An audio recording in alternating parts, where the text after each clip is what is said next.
संस्कृति के मामले में इतना पिछड़ा हुआ क्यों है बिहार? इसलिए कि बिहार में 3 स्तरों पर खालीपन है। एक तो बिहार की नौकरशाही ने बिहार को प्रतिभाओं की कत्लगाह में बदल दिया है। भारतीय सिनेमा पर राजनीति इतनी हावी क्यों होती जा रही है? और हम देखते हैं कि मुख्यमंत्री को कोई कॉलर पकड़ कर घसीटता हुआ लेकर चला जाता है। मुंबईया सिनेमा में प्रतिभा का अकाल है। सेंसर बोर्ड पास नहीं कर रहा। ये सच नहीं है। सेंसर बोर्ड को कोई अधिकार नहीं है कि वो फिल्म के सीन को हटवाए। नमस्कार, जन मीडिया के इस खास कार्यक्रम में आप सभी का बहुत बहुत स्वागत है। मैं हूं प्रीति। इस कार्यक्रम में हम बात करने वाले हैं भारतीय सिनेमा पर राजनीति इतनी हावी क्यों होती जा रही है, क्यों कलाकार और फिल्म 2 भागों में बंटते नजर आ रहे हैं, साथ ही बिहार संस्कृति के मामले में इतना पिछड़ा हुआ क्यों है। और इस पर बातचीत करने के लिए हमारे साथ मौजूद हैं देश के जाने माने नाट्य फिल्म समीक्षक और पत्रकार अजित राय। इस कार्यक्रम में आपका बहुत बहुत स्वागत है। जी शुक्रिया। अजित राय के बारे में मैं आपको बता दूं कि कान फिल्म फेस्टिवल में फिल्म समीक्षक रह चुके हैं। 2018 के 71वें कान फिल्म फेस्टिवल में 75 रिपोर्ट इन्होंने पेश की थी। दुनिया के किसी भी समारोह में एक पत्रकार के द्वारा इतनी रिपोर्टें पेश नहीं की गई, तो इन्होंने इस मामले में वर्ल्ड रिकॉर्ड भी बनाया है। तो हम बातचीत की शुरुआत कर लेते हैं सर। सबसे पहले तो मेरा सवाल ये है कि भारतीय सिनेमा पर राजनीति इतनी हावी क्यों होती जा रही है? देखिए, प्रोफेसर J.S. लास्की ने एक किताब लिखी है, ग्रामर ऑफ पॉलिटिक्स। जी, बहुत नामी किताब है जिसमें डेमोक्रेसी की परिभाषा दी गई है। उसमें कहा गया कि जब 2 लोग मिलते हैं तो राजनीति शुरू हो जाती है। और जिस दौर में राजनीति यह निर्धारित कर रही है कि हमारे घर में कौन सा चावल पकेगा, तो राजनीति की अभूतपूर्व व्याप्ति हम देख रहे हैं समाज में, क्योंकि बाकी सारे सेक्टर पीछे रह गए हैं।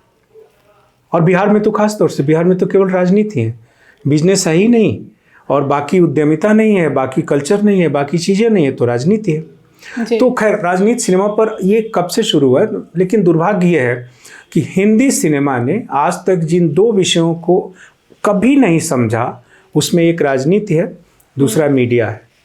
अब मीडिया पर एक कोई ढंग की फिल्म पिछले 100 सालों में आप नहीं खोज पाएंगी। एक बनी थी रोमेश शर्मा की न्यू दिल्ली टाइम्स, जिसमें शशि कपूर और शर्मिला टैगोर, ओम पुरी, अमरीश पुरी, इन सब लोगों ने भूमिकाएं की थी। वो एक गाजीपुर में एक दंगा होता है और शशि कपूर एक अंग्रेजी के बड़े अखबार, आप मान लीजिए इंडियन एक्सप्रेस, उसके एडिटर हैं और रिपोर्टिंग के लिए आते हैं। और वहाँ से फिल्म क्राइम, दंगा, राजनीति उस पर आती है। उसके अलावा मुझे याद नहीं है कि जैसे वेस्ट में बहुत सारी फिल्में बनी हैं मीडिया को लेकर, अभी यहाँ नहीं बनी है। तो उन मीडिया की समझ क्या है? हमारे हिंदी सिनेमा में पत्रकारों का जो पोर्ट्रायल है वो एक कैरिकेचर जैसा है। इतना नहीं, क्योंकि जो फिल्म के लोग हैं वो जानते ही नहीं है कि अखबार कैसे निकलता है, रिपोर्टिंग कैसे होती है, टेलीविज़न की दुनिया कैसे काम करती है। आप देखिए, रामगोपाल वर्मा की एक फिल्म है रण, अमिताभ बच्चन उसमें टीवी के नामी एंकर बने। कितनी खराब फिल्म है और कितनी अवास्तविक फिल्म है। उसी तरह बहुत सारे मैंने इस तरह से, एक यह देश आई थी जितेंद्र की एक ज़माने में, वो भी उसमें मीडिया के वो बने हैं। हाँ, एक फिल्म जरूर थी जिसमें जाने भी दो यारों, कुंदन शाह की, जिसमें फोटोग्राफर था मीडिया का, और उसके करके वो बनी है। दूसरी, राजनीति को हम समझ नहीं पाए, हमारे देश के फिल्म वाले तो बिल्कुल नहीं समझ पाए हैं। राजनीति बहुत कॉम्प्लेक्स और बहुत बड़ी चीज़ हो गई है। हमारी हिंदी फिल्मों में एक पुलिस का साधारण इंस्पेक्टर एक मंत्री को पीट देता है, और जिस भाषा में वो मंत्री से बात करता है बड़बोलेपन में, वो कभी संभव नहीं है, उसकी हैसियत नहीं है, पुलिस इंस्पेक्टर की हैसियत नहीं है कि वास्तविकता में वो मंत्री के से अपॉइंटमेंट भी ले ले जी। और हम देखते हैं कि मुख्यमंत्री को कोई कॉलर पकड़ कर घसीटता हुआ लेकर चला जाता है हमारी फिल्मों में, क्योंकि राजनीति और उसकी सत्ता को आप समझ ही नहीं पाए। गुलजार की एक फिल्म है आंधी, थोड़ा बहुत उसको आप कह सकते हैं, कोई बहुत बड़ी फिल्म पॉलिटिक्स पर नहीं बनी है। आप सिर्फ भारतीय सिनेमा का आप क्रिटिसाइज कर रहे हैं या फिर आप दुनिया भर के सिनेमा को कर रहे हैं? क्योंकि जनसत्ता में छपी आपकी रिपोर्ट में ही मैंने पढ़ा था कि आप कहते हैं कि विश्व राजनीति में सिनेमा एक बड़ा हथियार है। हाँ, तो कैसे हथियार आप मान रहे हैं? ये दैनिक भास्कर में अपने कॉलम में मैंने लिखा था। वो विश्व सिनेमा एक अलग चीज़ है, वर्ल्ड सिनेमा जी बहुत बड़ा हथियार है। जैसे ईरान का फिल्म मेकर है असगर फरहादी, उसको पेरिस ने अडॉप्ट कर लिया, और फिर उसने पूरी जो ईरान पर आर्थिक प्रतिबंध थे उसमें उसकी बड़ी भूमिका थी। सोवियत संघ के विघटन में हॉलीवुड की फिल्मों का बहुत बड़ा योगदान था। उसके अलावा ईरान में जो क्रांतियाँ हुई हैं उनमें सिनेमा का बहुत बड़ा योगदान था। अभी जो ये स्कार्फ वाली और हिजाब वाली क्रांति हुई है, उससे पहले भी तो एक जफर पनाही की फिल्म है टैक्सी। उसमें टैक्सी में वो क्या करता है, एक ऐसी सवारी बैठती है जो पायरेटेड डीवीडी का बिजनेस करती है, वो हॉलीवुड की डीवीडी, क्योंकि हॉलीवुड जब से ईरान में इस्लामिक क्रांति हुई है हॉलीवुड बैन है वहाँ पर। लेकिन राजनीति 2014 के बाद जब हमारे देश की राजनीति बदली है तो हमारे सिनेमा में भी ऐसा लगा कुछ लोगों को कि उन्हें एक राइट विंग पॉलिटिक्स और लेफ्ट विंग पॉलिटिक्स में बंट गया पूरा का पूरा। अब ये बंटा तो दिलचस्प है कि विवेक अग्निहोत्री की कश्मीर फाइल आई और अनुपम खेर ने प्रेस कॉन्फ्रेंस करके ये बताया, और ये सब कुछ झूठ था, सरासर झूठ था, कि हमारी फिल्म ऑस्कर अवार्ड में शॉर्ट लिस्ट हुई है। मुझे हंसी इसलिए आती है कि ये ऐसे ही है जैसे कोई यूपीएससी एग्जाम के लिए अप्लाई करे और वहाँ से एक रिसिप्ट आए कि आपका एप्लीकेशन मंजूर कर लिया गया है, तो लाखों लाख लोग, करोड़ों करोड़ लोगों का एप्लीकेशन एक्सेप्ट होता है, और आप कहें कि मेरा नाम शॉर्ट लिस्ट हुआ है यूपीएससी के लिए या पद्मश्री के लिए आप अप्लाई करें और वहाँ से एक रिसिप्ट आए, क्योंकि आप लीगल रिक्वायरमेंट पूरी करते हैं, तो आप कहें कि मेरा नाम पद्मश्री के लिए शॉर्ट लिस्ट हो रहा है। शॉर्ट लिस्ट कुछ नहीं हुआ था, झूठ था। और उन्होंने अपनी फिल्म में प्रोपेगेंडा किया कि शिंडलर्स लिस्ट जैसी मेरी फिल्म है।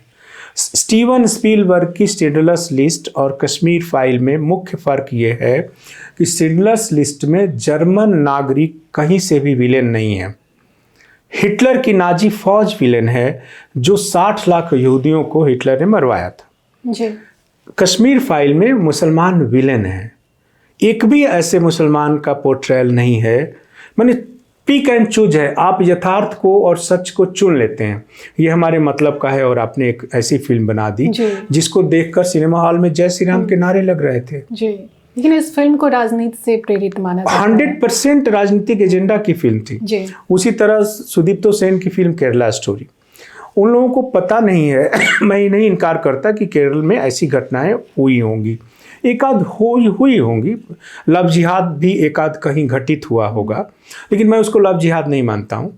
अब इस्लाम और मुस्लिम समाज के बारे में एक तो हिंदुस्तान की सारी धारणाएं पाकिस्तानी मुसलमानों से प्रभावित होती हैं। 56 जो इस्लामी राष्ट्र हैं उनके बारे में हमारी जानकारी बहुत लिमिटेड है। जैसे अभी सऊदी अरब के क्राउन प्रिंस ने, अभी मैं जद्दा में था, और उसने जो 2030 का डॉक्यूमेंट जारी किया है, उसने तमाम रिफॉर्म शुरू कर दिए हैं। और IS पर जो दुनिया में फिल्में बनी हैं, डॉक्यूमेंट्री बनी है, जो मुसलमान जान की बाजी लगाकर IS के उन कैंप में गए हैं जहां औरतों को स्लेव बनाया गया है, उसमें अधिकतर मुस्लिम औरतें हैं। उसकी मैंने IS का जो शिकार मुस्लिम देश हैं, मुस्लिम औरतें हैं, इसलिए वो हर जगह प्रतिबंधित है। तो केरला स्टोरी भी एक प्रोपेगेंडा फिल्म थी, उसको ठीक है उन्होंने ठीक से बनाया, उनका कारोबार हो गया। फिर भी इस देश में 2000 से 2500 फिल्में बनती हैं, उनमें एक या दो फिल्म को हम उदाहरण नहीं बना सकते। तो राजनीति तो हावी हुई है, उसी में प्रकाश राज जैसे साउथ के अभिनेता हैं, रजनीकांत हैं, कमल हासन है, जो डट कर खड़े हैं और सच्चाई के पक्ष में हैं। मुंबईया फिल्म उद्योग थोड़ा सा साइलेंट है इस समय, और उसमें जो कुछ राजनीतिक आवाज़ें हैं वो सुनाई दे रही हैं। आप मुंबई के फिल्म इंडस्ट्री को अभी साइलेंट मान रहे हैं। आपने दुनिया के कई देशों में इंडियन फिल्म फेस्टिवल की शुरुआत भी की है। आप ईरान की फिल्मों पे काफ़ी लिखते हैं। आपकी एक रिपोर्ट में मैंने ये भी पढ़ा है, आप ये कहते हैं कि मुंबई की फिल्मों में भ्रष्टाचार, कामचोरी और उनके DNA में है ये सारी चीज़ें। तो उनके DNA में अभी अभी ये चलन में है, ये सब आया है या फिर सदियों से चलता आ रहा है? नहीं, शुरुआत तो अच्छी हुई।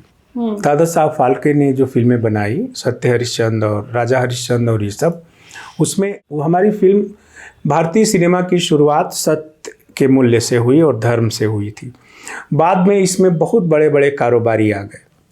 जैसे एक चीज़ आप लोगों को, बहुत लोगों को पता नहीं होगी कि जैसे आप हर कोई कहता है कि सेंसर बोर्ड कैंची चला देता है, सेंसर बोर्ड पास नहीं कर रहा। ये सच नहीं है।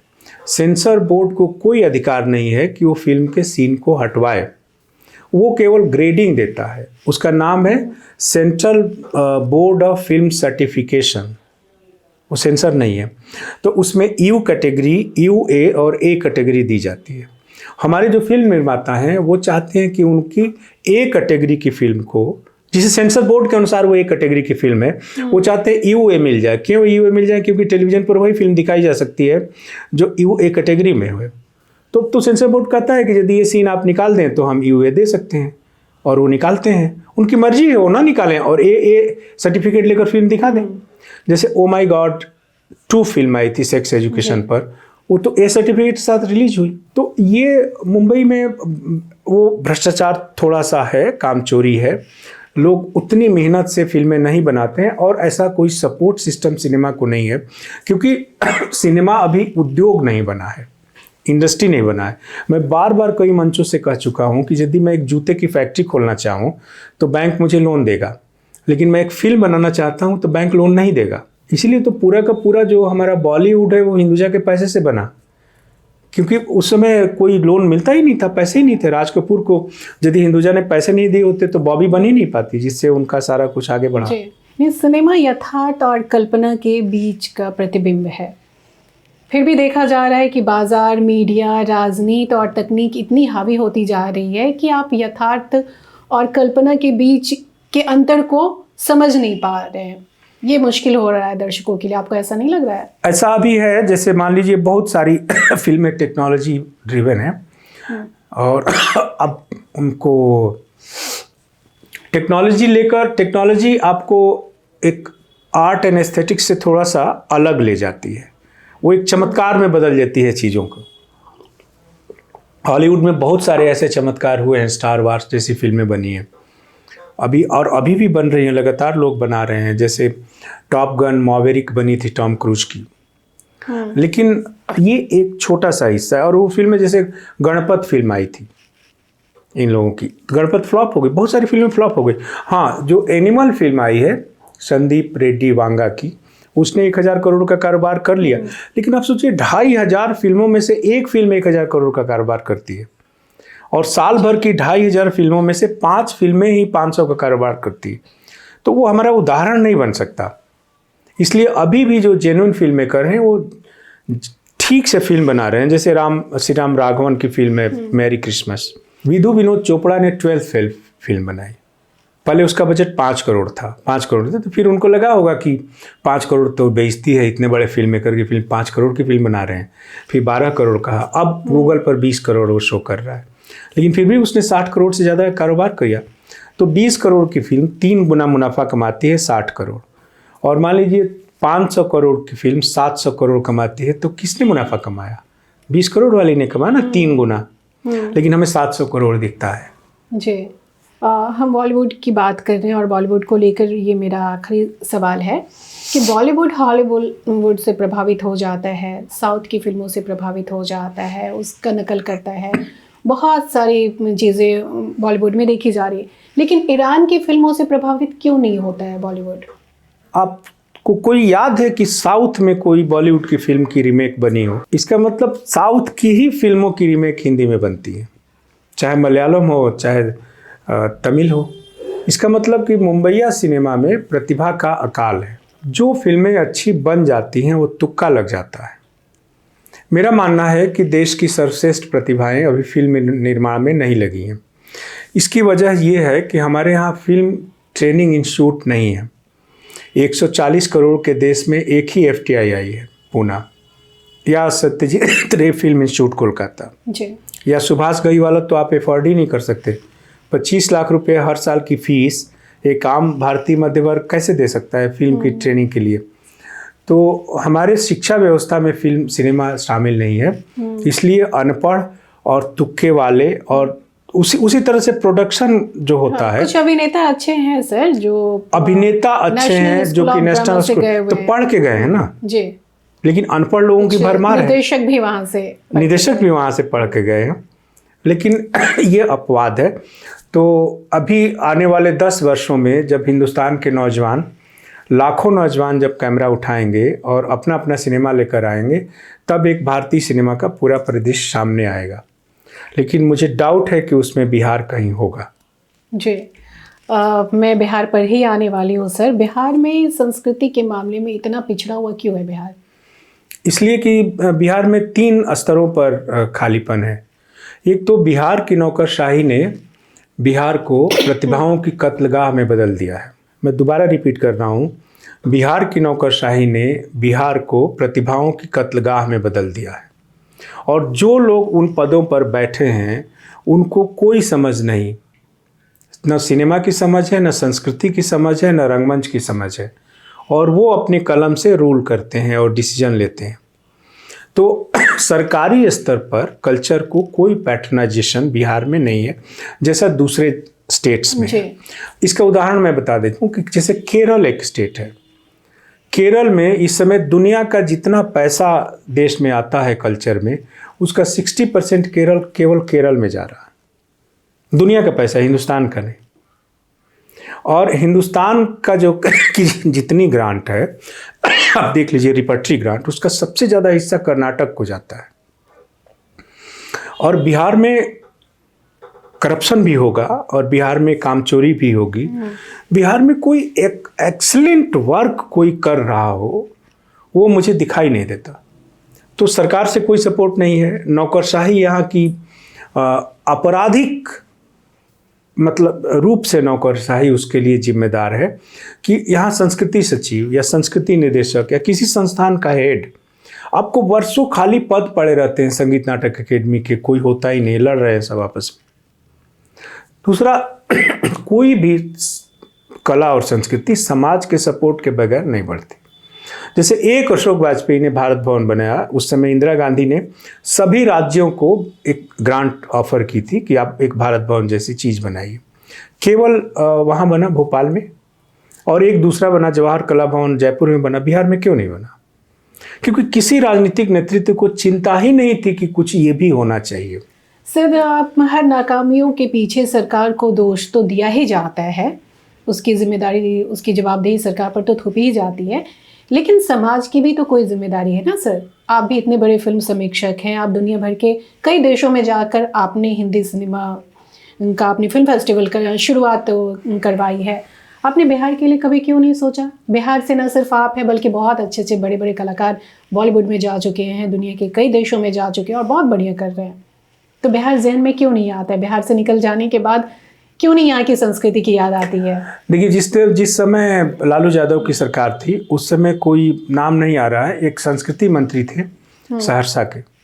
तो हमारे एक बहुत आदरणीय हैं पत्रकारिता में, हमारे जनसत्ता के ब्यूरो चीफ रहे और बाद में दैनिक भास्कर के पॉलिटिकल एडिटर रहे, हिंदुस्तान के पॉलिटिकल, सुरेंद्र किशोर। तो सुरेंद्र किशोर ने कहा कि आपको संस्कृति मंत्री से मिलना चाहिए। मैं वीरचंद पटेल पथ पर उनसे मिलने गया।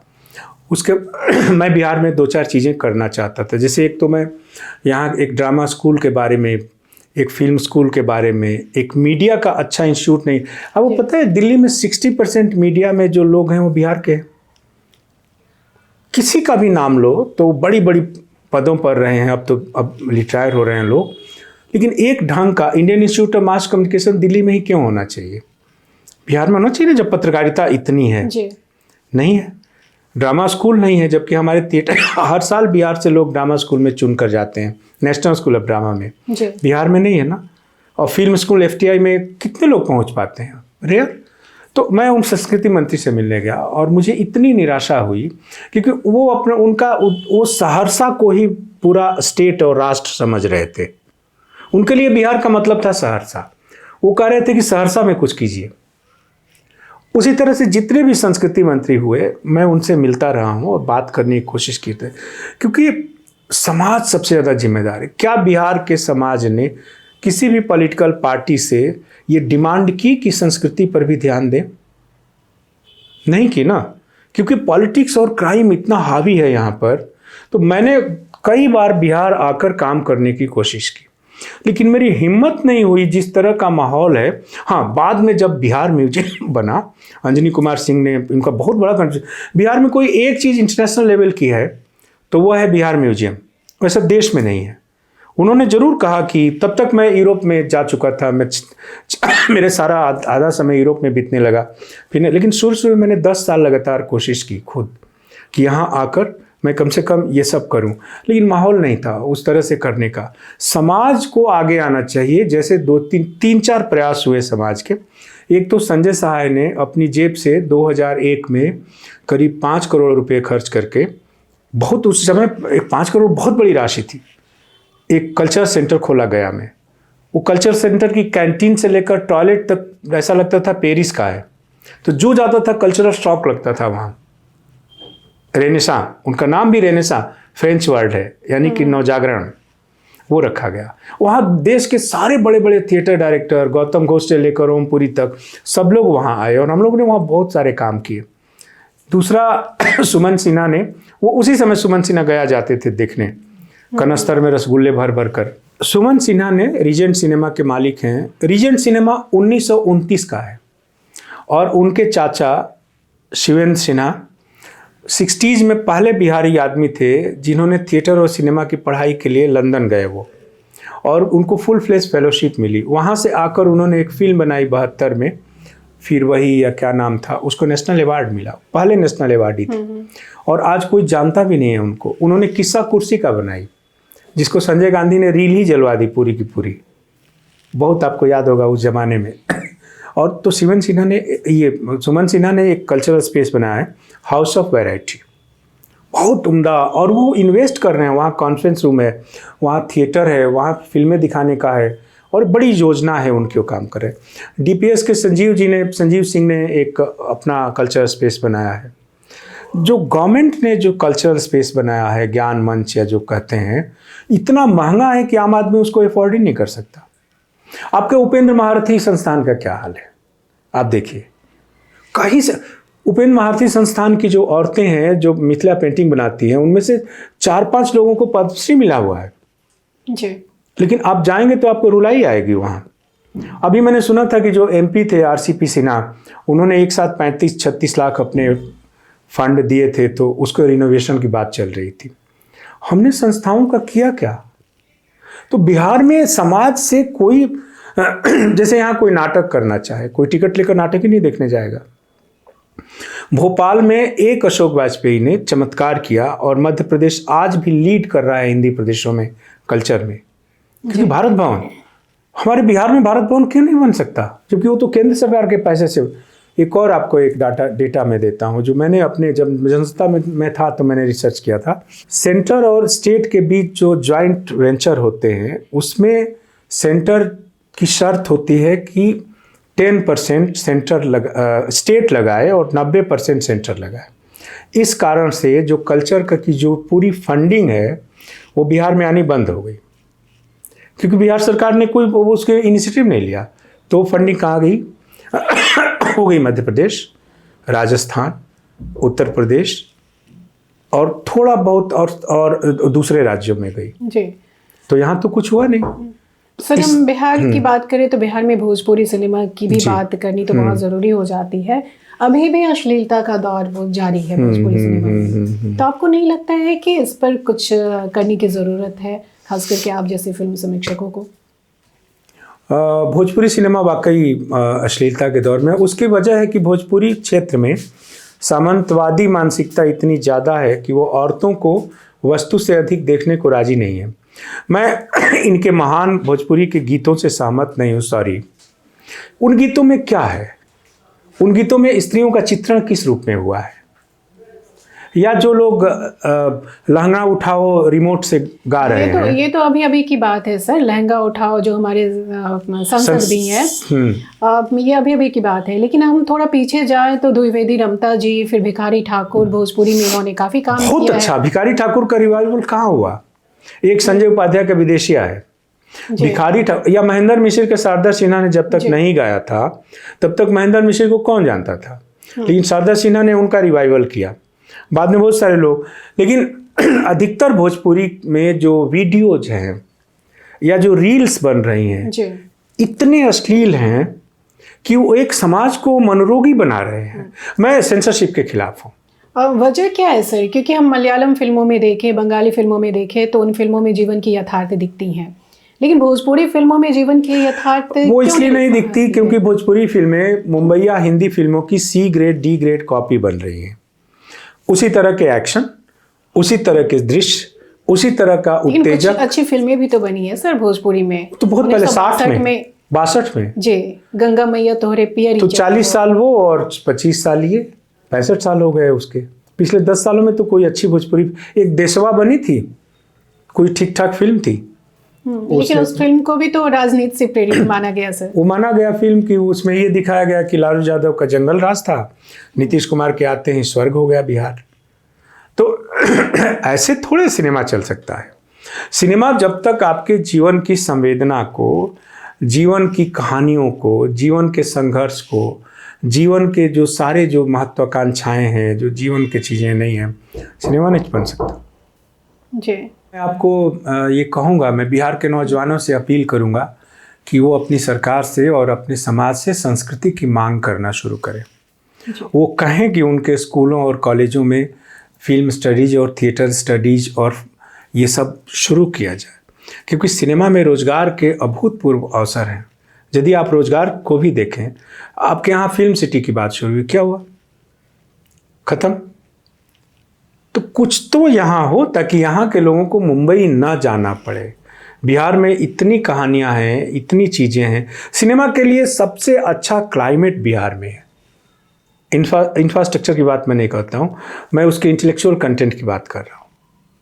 लेकिन बिहार जिस तरह से प्रोजेक्ट किया जाता है वेब सीरीज में, ऐसा लगता है कि बिहार एकदम अंधकार युग में जी रहा है।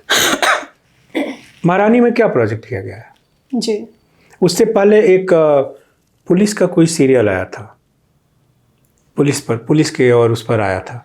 उसमें क्या ऐसा नहीं है कि ये जंगल है बिहार, लेकिन हमारा सिनेमा और हमारी वेब सीरीज बिहार को एक कलंकित प्रदेश के रूप में ले जा रही है। तो ये इमेज कैसे बदलेगी? जब आप जिंदगी की मुस्कुराहटों को, जिंदगी के जद्दोजहद को, जिंदगी की महत्वाकांक्षाओं को सिनेमा में नहीं लाएंगे तो नहीं होगा। इसलिए यहाँ के नौजवानों को चाहिए कि अपने स्टेट के लिए अच्छे इंस्टीट्यूशंस की मांग करें और वो पॉलिटिकल एजेंडा में ले आएँ कि ऐसा होना चाहिए। मैं उनसे यही अपील कर सकता हूँ। जी, अजीत राय जी, आप हमारे स्टूडियो में आए, आपका बहुत बहुत धन्यवाद। अपना कीमती समय हमें दिया और सिनेमा पर इतनी अच्छी बातचीत के लिए, इतनी महत्वपूर्ण बातचीत करने के लिए बहुत बहुत धन्यवाद। बहुत बहुत धन्यवाद आप सबका।